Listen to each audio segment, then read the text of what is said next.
엄마의 말뚝2 박완서. 나는 친정 어머니가 넘어져 크게 다쳤다는 소식을 전해 듣고 병원으로 달려간다.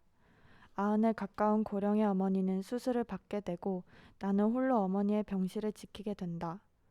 어머니는 수술 후 마취가 풀리면서 허공에 대고 소리치는 등 이상한 행동을 보인다.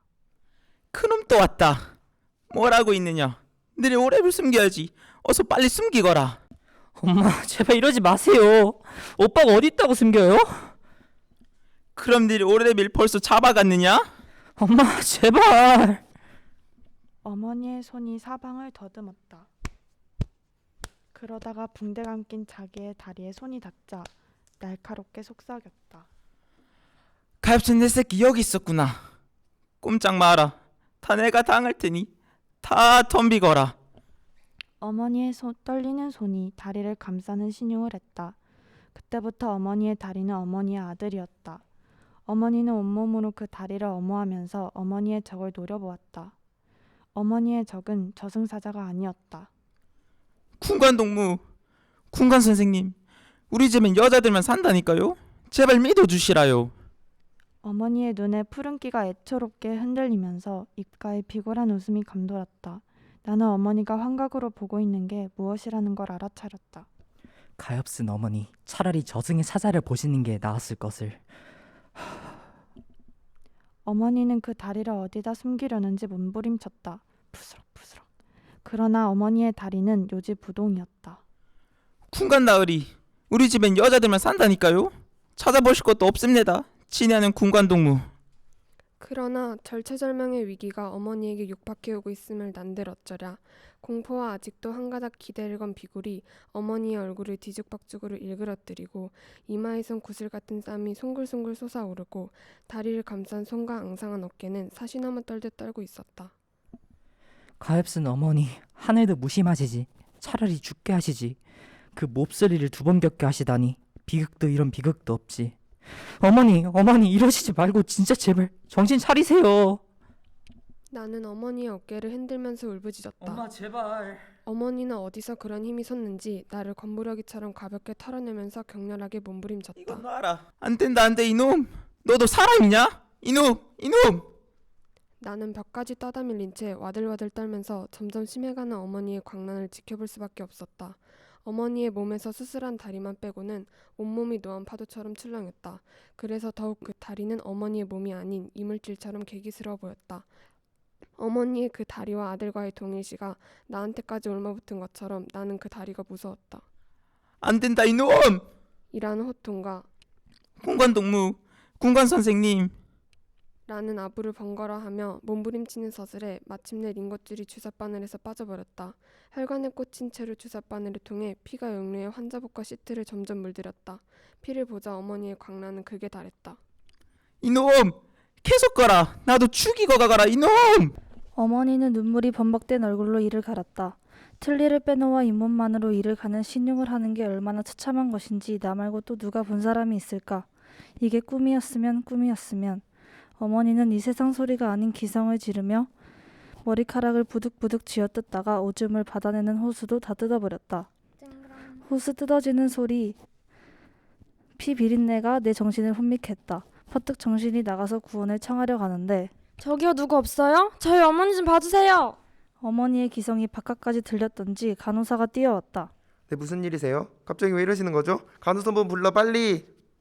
뒤이어 나이 지긋한 수간호사도 달려왔다. 어머니의 몸에 부착시켰던 의료기구들을 원상복구시키기 위해선 여러 사람의 힘이 필요했다. 저 환자분 다리 좀 잡아주세요. 자, 하나 둘 셋.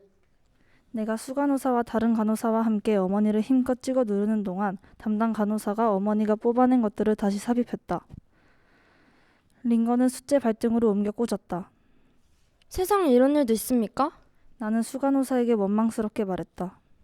너무 심려 마세요. 흔하지 않지만 이런 특이 체질이 아주 드문 것도 아니니까요. 곧 나으실 겁니다. 수간호사가 나를 이렇게 위로했다. 어머니의 악몽이 특이 체질 탓이라고? 하긴 타인의 꿈에 대해 누가 감히 안다고 할 수 있으랴. 이제 너 죽고 나 죽자는 어머니의 몸부림은 지칠 줄 몰랐다. 수간호사가 간호사에게 지시해서 침대 양쪽 난간을 올리고 끈을 가져다가 어머니의 사지를 꽁꽁 묶게 했다. 이게 뭐하는 짓이야? 어서 놓지 못해? 이놈! 이런 경우는 이 수밖에 없으니까 이제 안심하고 눈 좀 붙이세요. 지레 병나시겠어요. 곧 정상으로 돌아오실 테니 염려 마시고. 에휴, 이게 무슨 일이람. 잠 안 되셨어. 그들은 어머니를 묶어놓고 나를 위로하고 병실에 나갔다. 나는 지칠 대로 지쳐서 신을 신은 채 보조 침대에 상만 신을 것 같다. 드르륵 탁. 그러나 웬걸 원한 맺힌 맹수처럼 으르렁대던 어머니가 에잇 한번 하고 기압을 넣자 사지를 묶은 끈은 우지지 끊어지기도 하고 혹은 풀리기도 했다. 어머니는 다시 길길이 뛰기 시작했다.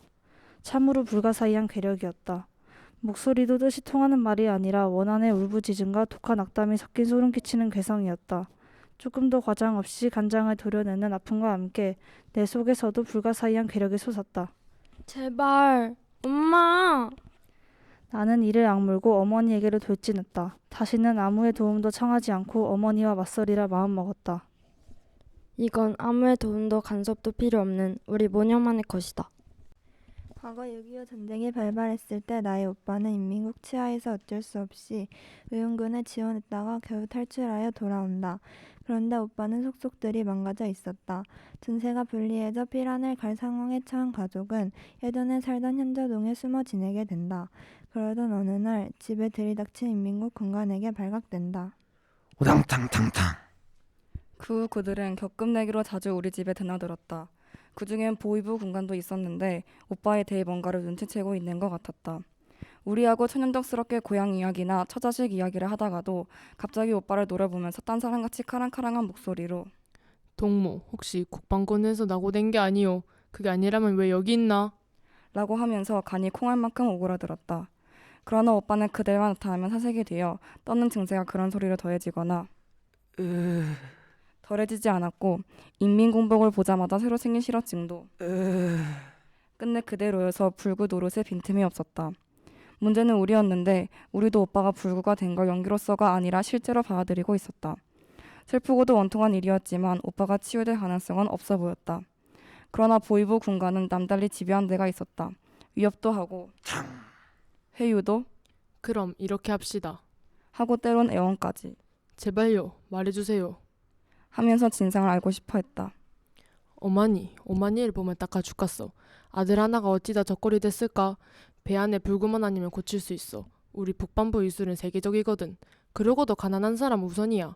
내가 얼마든지 좋은 회사 보내줄 수 있으니까 바른 대로만 말해. 언제부터 왜 그렇게 됐나? 자주 드나들면서 언제부터인지 우리 어머니를 어머니라고 부르면서 이렇게 응선 섞인 발말짓거리까지 했다. 차고 모질게 굴 때보다도 그럴 때는 어머니도 벌벌 떨면서 횡설수설하기가 일쑤여서 곁에서 지켜보는 나를 불안하게 했다. 그러나 그가 돌아가면 어머니는 눈을 찡긋하면서 일부러 그랬다고 말해서 나를 어이없게 했다. 사람이 살기 위해선 못 익숙해질 게 없었다. 독사와 더불어 춤을 추는 것 같은 섬뜩하고 아슬아슬한 고개로 하루하루를 넘겼다. 다시 포성이 가까워지고 그들의 눈에 핏발이 서기 시작했다. 어머니는 언제나 서나 그들이 곧게 물러나기만을 축소했다. 그저 내 자식 해코지만 마소서. 불쌍한 내 자식 해코지만 마소서. 마침 보이부 군관이 작별하러 왔다. 그의 작별 방법은 특이했다. 내가 동무들같이 간사한 무리한테 끝까지 속을 것 같소. 지금이라도 바른 대로 되시오. 이래도 바른 소리를 못하겠소. 안 된다, 안 돼. 이놈, 너도 사람이냐? 어머니가 외마디 소리를 지르며 그의 팔에 매달렸다. 오빠는 짐승 같은 소리로 신음하는 게 고작이었다. 그가 어머니를 획부리쳤다. 이래도 바른 말을 안 할 테냐 이래도. 총성이 울렸다. 다리였다. 오빠는 같은 소리밖에 내지 못했다. 좋다. 이래도 바른 말을 안 할 테냐 이래도. 한 번의 기회를 주겠다. 또 총성이 울렸다. 같은 말과 총성이 서너 번이나 되풀이 됐다. 잔혹하게도 그 당장 목숨이 끊어지지 않게 하체만 겨냥하고 쏴댔다. 오빠는 열이 낭장한 가운데 기절에 꼬꾸라지고 어머니도 그가 뿌리쳐 나동그라진 자리에서 처절한 외마디 소리만 지르다가 까무라쳤다. 죽기 전에 바른 말할 기회를 주기 위해 당장 죽이진 않겠다. 그 후 군관은 다시 나타나지 않았다. 며칠 만에 세상은 또 바뀌었다. 오빠의 총상은 다 치명상이 아니었는데도 며칠 만에 운명했다. 오빠. 출혈이 심한 데다 적절한 치료를 받을 수 없었기 때문이다. 그 며칠 동안에도 오빠의 실어증은 회복되지 않았다. 그 며칠 동안의 낭자한 유혈과 하늘에 맺힌 원한을 어찌 잊으랴. 그러나 덮어둘 순 있었다. 나는 남자를 만나 사랑을 하고 자식을 낳아 응애 또 사랑하는 걸로. 어머니는 손자를 거두어 기르며 부처님께 귀의하는 걸로. 마취가 깨어날 때 부린 난동으로 어머니는 어찌나 많은 힘을 소모하였는지 그 후 오랫동안 탈진 상태가 계속되었다. 부피도 무게도 호흡도 없이 불면 날아갈 듯 한 장의 백지장이 되어 누워 있었다. 간혹 문병을 와주는 친척이나 친구 보기에도 도저히 회복될 가망이 없어 보였던지 모두 심각하게 고개를 저었다. 그들 중에는 어머니가 아예 의식이 없는 줄 알고 서슴지 않고 장례 절차를 얘기하는 이가 있는가 하면, 야, 장례 절차는 어떻게 된대? 상갓집에 온 줄 착각을 했는지 천수를 누리셨으니 너무 서러워 말라고 우리를 위로하는 이도 있었다. 한 생에서 다음 생에는 행복하실 겁니다. 우리 역시 그런 그들을 말리거나 언짢게 생각하지 않았다. 한두 숟갈 유동식을 받아 넘긴다던가 주사 바늘을 찌를 때 찡그리는 것 외엔 어머니에겐 의식이 남아있다는 표시는 참으로 미미했다. 어느 날 문병을 와준 내 친구도 이런 어머니를 일별하더니 대뜸 이렇게 말했다. 수희는 장만해 놨니? 아니, 뭐 그런 끔찍한 걸 미리 장만을 해? 얘 좀 봐봐. 그럼 묘지는? 묘지? 그런 것도 미리 장만해놔야 하는 거니? 어머, 얘 좀 봐. 그것도 안 해놨구나. 뭐가? 너 나이롱 딸인 거 말이야. 나이롱 딸? 그래, 나이롱 딸. 아유, 이런 엉터리 같으니라고. 아들도 없는데 딸까지 이런 순 엉터리라니. 에휴. 나는 내가 나이롱에다 순 엉터리인 건 상관없었지만 어머니를 위해선 좀 안 된 것 같아 변명할 마음이 생겼다. 엄마, 미안해요. 우리 고향에 선영이 있지 않아? 너희 고향이 어딘데? 몰라서 물어? 개성 쪽 개풍군이야. 거기 있는 선영이 무슨 소용이 있어. 그래도라니? 변명치곤 너무 구차스럽다 얘. 이북에 두고 온 논밭 저당 잡고 돈도 꺼달래라. 입이 험한 친구는 사정없이 나를 몰아세웠다. 그게 아니라 일종의 묵계 같은 거지. 어머니는 비록 살아생전엔 못 가셨더라도 돌아가신 후에만은 어머님이 선영 곁에 누우시길 바라실 거 아니야. 말씀은 안 하셔도 속으로 간절히 바라시는 걸 뻔히 알면서 어떻게 딴 데 묘지를 사느냐? 그야 막상 돌아가시면 문제가 달라지겠지? 그때 가서 묘지를 사도 늦을 거 없잖아. 묘지란 어차피 사후의 집이니까. 이때 어머니가 눈을 떴다. 백지장 같은 모습과는 딴판으로 또렷하고 생기 있는 눈이어서 친구는 앉은 자리에서 에그머니다. 비명을 지르며 내 옷소매에 매달렸다. 호스개미, 나 좀 보자. 어머니가 정정한 목소리로 나를 곁으로 불렀다. 네, 어머니. 나는 어머니에게로 조심스럽게 다가갔다. 어머니의 손이 내 손을 잡았다. 알맞은 온기와 악력이 나를 놀라게도 서럽게도 했다. 나 죽거든. 행여 묘지 쓰지 말거라. 네, 다 들으셨군요. 조용히 하거라. 옆에 사람도 있지 않니? 아, 예, 어머니. 왜 이렇게 시끄러워. 그래, 마침 듣기 잘했다. 그렇잖아도 언제고 꼭 일러두려 했는데 유언삼아 일러두는 괜히 잘 들어줬다. 어김없이 시행토록 해라. 나 죽거든. 내가 너희 오래비한테 해준 것처럼 해다오. 누가 뭐래도 그렇게 해다오. 누가 뭐라든 상관하지 않고 그럴 수 있는 건 너밖에 없기에 부탁하는 거다. 오빠처럼요? 그래, 꼭 그대로. 그걸 설마 잊고 있진 않겠지? 있다니요. 그걸 어떻게 잊을 수가. 어머니의 손의 악력은 정정했을 때처럼, 아니 나를 끌고 농바위 고개를 넘을 때처럼 강한 줏대와 고집을 느끼게 했다. 오빠의 시신은 처음엔 무악재 고개 넘어 벌판에 반머리에 감회당했다. 행려방사자 취급하듯이 형식과 절차 없는 매정이었지만 무정부 상태의 텅 빈 도시에서 우리 모녀의 가냘픈 힘만으로 그것 이상은 가능한 일이 아니었다. 서울이 수복이 되고 올케와 합하게 되었다. 화장장이 정상화되자마자 어머니는 오빠를 화장장할 것을 의논해왔다. 얘들아, 다들 모여봐라. 네, 어머니. 너희 오빠 말이다. 화장을 하는 것이 어떻겠니? 네? 그건 안 돼요, 어머니. 안 그래도 애들 아빠도 없는데 무덤은 남기게 해주셔야죠. 차라리 공동묘지는 어떠세요? 안 된다. 애들 아비 없게 맞는 건 항상 미안하게 생각한다. 하지만 이것만은 양보 못하겠구나. 하지만 부탁이다. 예, 어머니. 그렇게 하세요. 오빠의 살은 연기가 되고 뼈는 한 줌의 가루가 되었다. 어머니는 앞장서서 강화로 가는 시외버스 정류장으로 갔다. 우린 묵묵히 뒤따랐다. 강화도에서 내린 어머니는 사람들에게 묻고 물어 멀리 개풍봉 보이는 땅이 보이는 바닷가에 섰다. 그리고 지척으로 보이듯 갈 수 없는 땅을 향해 그 한 줌의 먼지를 훌훌 날았다. 개풍공 땅은 우리 가족의 선영이 있는 땅이었지만 선영에 못 묻히지는 않을 그런 방법으로 풀고 있다곤 생각되지 않았다. 어머니의 모습은 운명에 순종하고 하늘 지그시 품고 삭히는 약하고 다소곳한 여자티는 조금도 없었다. 방금 출전하라는 용사처럼 씩씩하고 도전적이었다. 조용히 좀 해. 어머니는 한 줌의 먼지와 바람으로써 너무도 엄청날 것 같은 싸움을 시도하고 있었다. 어머니에게 그 한 줌의 먼지와 바람은 결코 미약한 게 아니었다. 그야말로 어머니를 짓밟고 모든 것을 빼앗아간 어머니가 도저히 이해할 수 없는 분단이라는 괴물을 홀로 거역할 수 있는 유일한 수단이었다. 어머니는 나더러 그때 그 짓을 그 자리에서 또 하란다. 이젠 자기가 몸소 그 먼지와 바람이 될 테니 나더러 그 짓을 하란다. 그 후 30년간의 세월이 흘렀지만 그 괴물을 무화시키는 일을 정녕 그것밖에 없는가. 너한테 미안하구나. 그렇지만 부탁한다.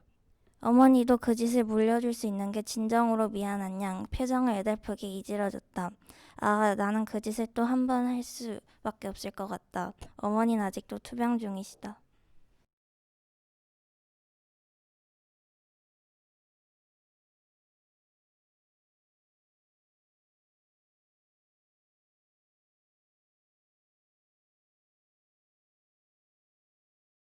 엔딩 크레딧 1조 어머니 팀장 전영재 나 효과음 정유진 해설 효과음 유예린 해설 임금 2조 팀장 나 정현영 엄마 수간호사 김평정 해설 박혜원 담당 간호사 효과음 윤석주 3조 팀장 나 정주연 어머니 효과음 김동욱 보이부 군관 신지우 해설 장서연 4조 팀장 해설 김민 나 최은서 친구 한준 효과음 이도윤 5조 팀장 나 올케 변정호 효과음 박진호 어머님 이재혁 해설 최로아 총연출 권민서 구성작가 신지우 기획 정유진